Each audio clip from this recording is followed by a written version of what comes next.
So, a lot of the mantras in the self-help industry seem to be misleading, I think, for people that are looking for answers in their life. A very popular podcaster, James Jani, did a video on this topic. And when I first heard it, I was so happy. I thought, oh gosh, I'm not the only one that sees what's going on with the self-help industry. I've mentioned before, I have a self-help program called Find Your Excellence. And that is really about finding the best part of you and living up to your greatest potential.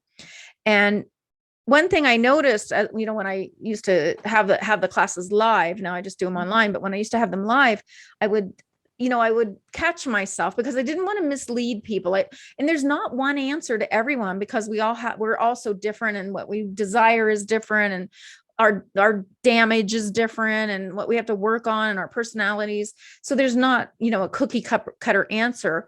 I have criticized Tony Robbins sometimes because I do think he has a really good message. And I think some people just need to be motivated. They need something to motivate them.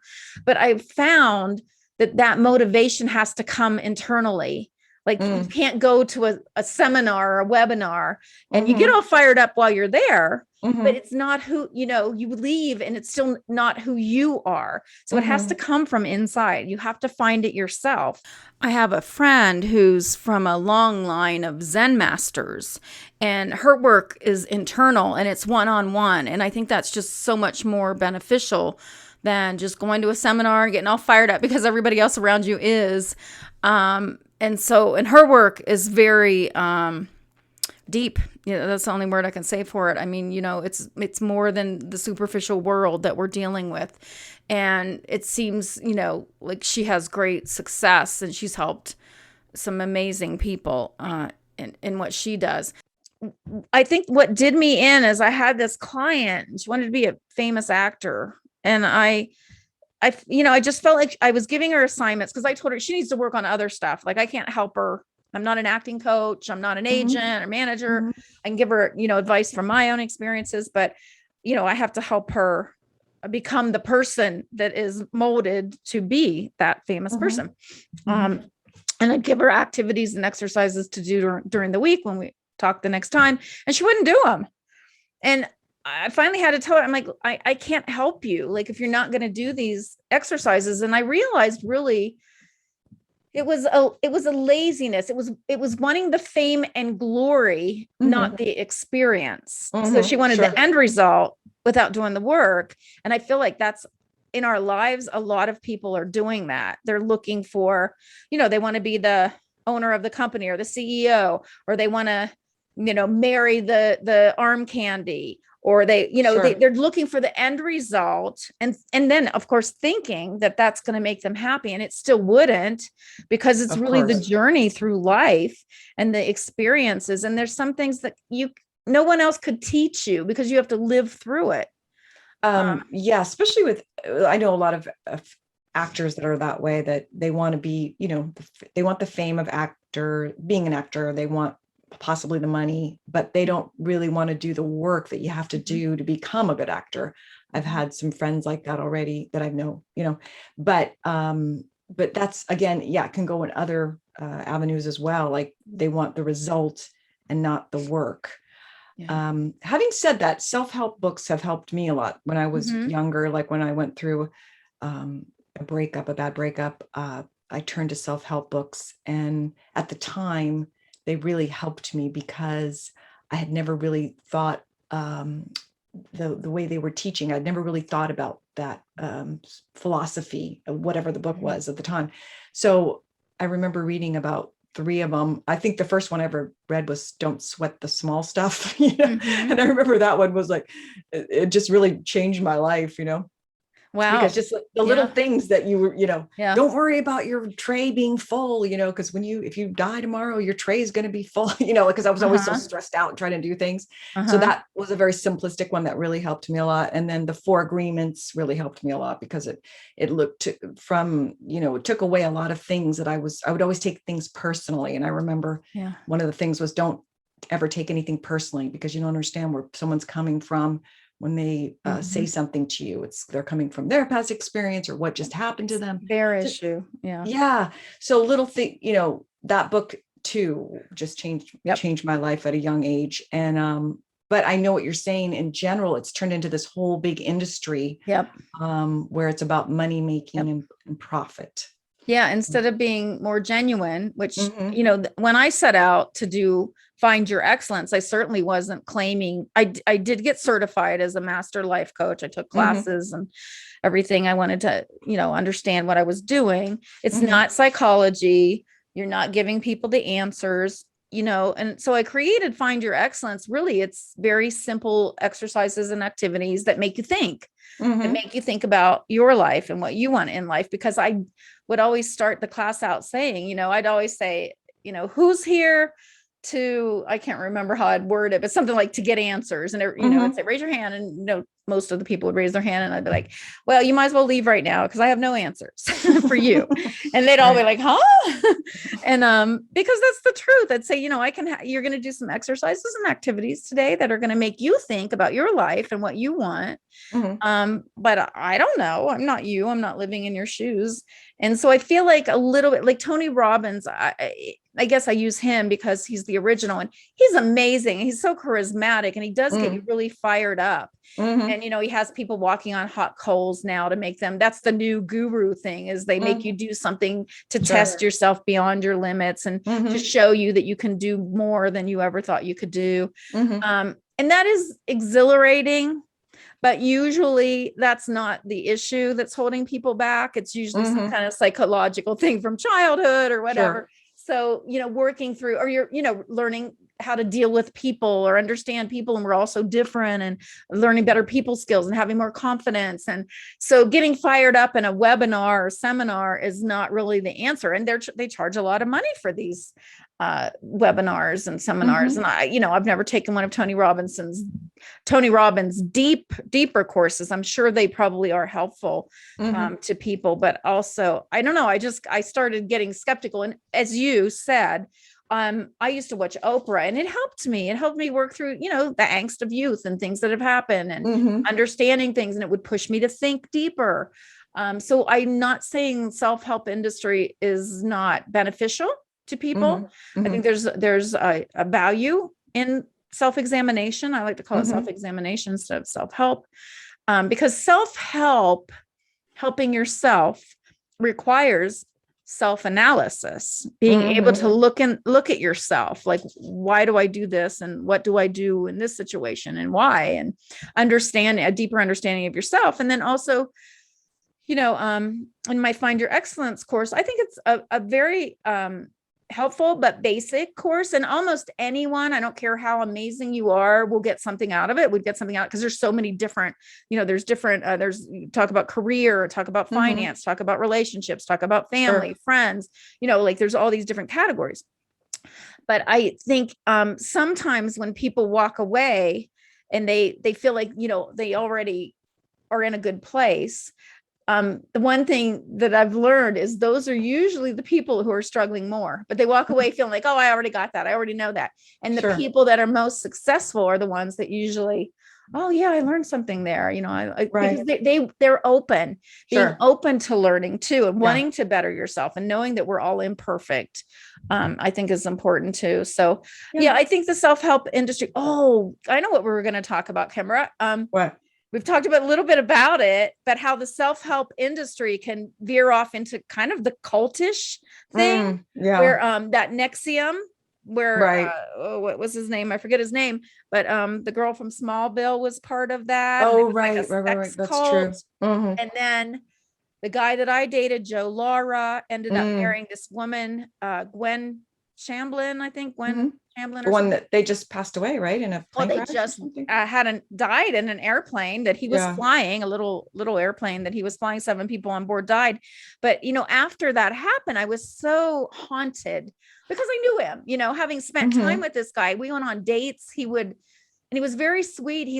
I lived in Toluca Lake at the time, and he lived in, I think, Long Beach area. So it was quite a drive. So at the end of the night, we'd been out and maybe had a couple of drinks. He wouldn't drive home. He would stay at my apartment, and he would sleep on the floor. I remember I'd lay on the couch and he'd sleep on the floor beside me with his hand up, holding my hand all night. Like he was just very sweet. You know, he wasn't sweet. trying to get me into bed or anything. He was just, Right. was tired, and he'd, hold my hand through the night, and very nice, very sweet guy, not to mention, let alone he was gorgeous. But then, so finding out later that this guy ended up married to this insane woman. I mean, I don't know if she's insane or if it's the people that follow her who are insane, but she looked kind of different. I'll just put it she that looked way. like a toothpick. She was very skinny, and her philosophy was replace food with God so you could lose weight. Which I guess, that makes sense. Say a prayer instead of eating, if that works for you. I think that's a good idea, but it became this cultish thing. And then her look is what too much makeup. Weird, because it was to me, I'm not going to criticize someone for their looks, except that she looked anorexic. She looked very underweight. And then her hair was like this huge bird's nest, and she was tons of makeup. Like, what are you covering? What are you hiding from? I think some kind of analysis of her personality would also reveal that she's got some issues she's trying to hide or whatever. So, without being a therapist myself, it's just, there's something amiss there. And that really troubled me, because what troubled me more than her, because she was making a ton of money. So if you create this character and get a bunch of people to give you money for it, you almost can't blame the cult leader. But what are people thinking? Right. And don't they see her and see someone who's broken or damaged and has some issues? And then obviously people are buying her programs. Well, so many people are so gullible, they're just turning to people for answers that you would not think they would, turn to. And that's exactly how I got soured on being a life coach, because I felt like people wanted me to give them the answers. I knew I didn't have them, and I was not going to create this persona or mislead people and it just didn't feel right. It felt dirty. It felt really dirty to me. And so that's why the Find Your Excellence. And what's sad is the people that come to the class are usually the successful people. And then the people that really could use it and need it aren't interested. Right. So anyway, it's just sad. So anyway, the self-help industry has very good sides to it, and it can be very helpful if you are open and you are not looking for someone else to give you the answers, and you're willing to do the work, and put the thought and effort into it. But if you are just looking to pay someone $10,000 to take a class and think that now your life's going to be amazing, I think that's a mistake. And I think there's a lot of, I was just gonna say, I think there's a lot of good books out there, but you just the majority of the work has to come from you. And you have to really reading a book is different than paying $10,000 to go to some retreat. Sure. To, again, and I maybe it is helpful to some people to do those kinds of things, but I just think if you go into it thinking that this person has the answers to your life, you're going to be disappointed and taken down the road the wrong way. So that's my assessment of the self-help industry. I would agree with that.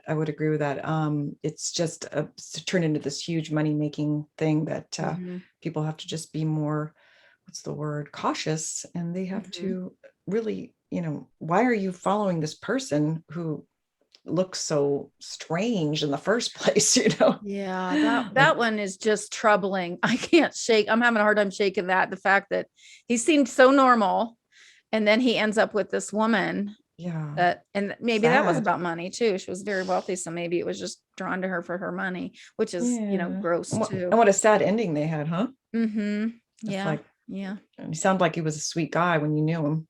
Yeah. And who knows, people change, things happen. I had read somewhere that he had gotten into drugs and alcoholism. And I always felt like he was so good looking that, and he didn't want to do those roles. He didn't always want to. I mean, he did them. He played Tarzan, and did it, for the money, but he really wanted to be taken more seriously as an actor. Mm-hmm. But at a certain point, what do you do? So then you ruin your life by doing drugs and alcohol because you're not being taken seriously. No, you work with what you have, what your gifts are. Sure. And so I think there's a weakness on that, his part too. And then of course, ending up with that woman, it just seems so creepy. That's the only that's a good word. Creepy. Yeah, very creepy. Looked so I don't want to speak ill of her because she's gone, but it's a creep. The truth is the truth, and it doesn't change the fact that she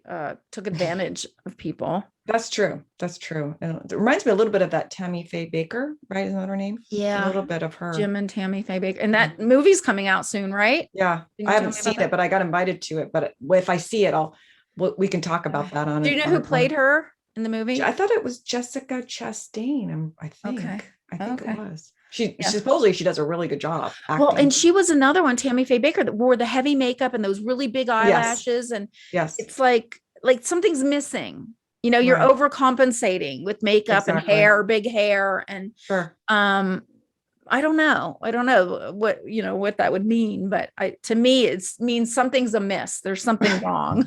Yeah, beware of the big hair. Yeah, the big hair and too overdone makeup. Too much, right? Because it's almost like are they just trying to stand out from everyone else and get more attention, or is it a lack of esteem and feeling like you want to cover yourself up, or I don't know.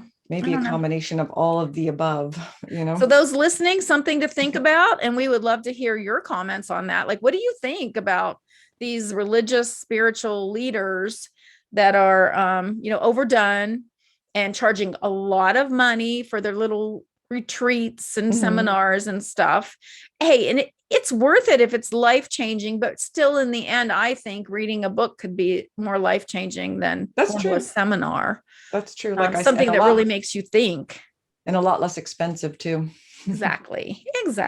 But we want to hear your thoughts, because if you've gone to any camp or retreat that really changed your life, maybe you could let us know. Yeah. Right. Yeah. Share your comments with it. Yeah. That reminds me of one more. James Arthur Ray.